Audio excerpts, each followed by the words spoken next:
Now let's try to filter the tables to the tables that are only in our database in DVWA. So we're going to use the where clause the same way that we were using it before.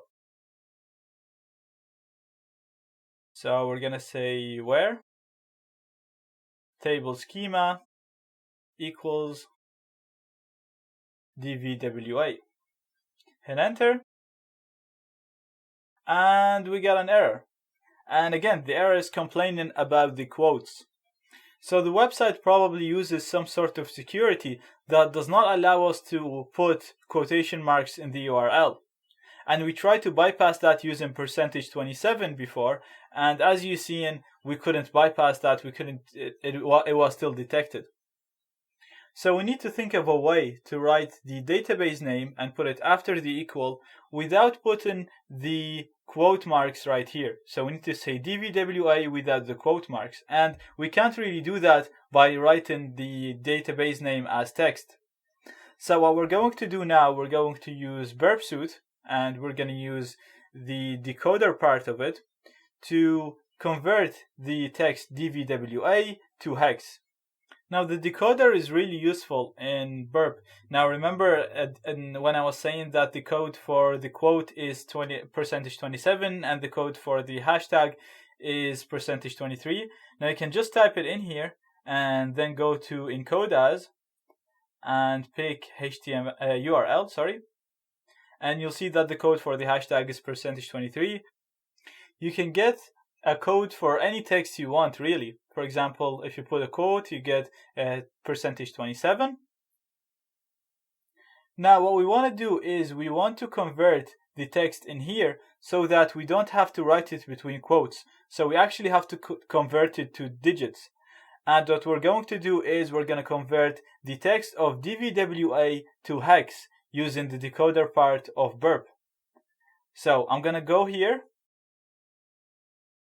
and type DVWA. That's the database name, and we're going to encode it as hex, and we're going to use this as after the equal mark. So we're going to use it instead of typing DVWA. So I'm going to remove this, and I'm going to type in 0x. Now everything written in hex has to start with 0x, so I type in 0x at the start to tell the database that whatever that's going to come after these two characters is going to be hexed. Therefore, I don't need to use quotation marks for it.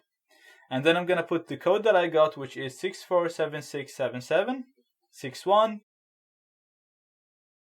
And that's it. So we converted the database name to hex. I'm going to copy this exploit, paste it in here.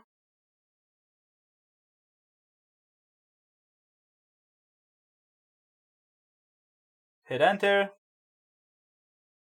And I forgot to remove the single quote from the start because this is the medium level. We don't need the quote. And here we go. It's working. We got the tables that's only related to our current database, which is DVWA. And the tables are guest book and users. Now every time you need to use a where clause, you need to use it the same way that we did it now by converting the name that comes in after the where to hex and use 0x without the quotes. And that way you'll be able to execute to select the columns using this statement right here. Just make sure you remove the single quote and it's going to work for you. Now because the select table statement worked, then this statement will work because they're pretty much the same statement. The only difference is that this one selects users and the other one selects based on the database name. So in this lecture, we've seen how we can bypass some difficulties we can see with SQL injections.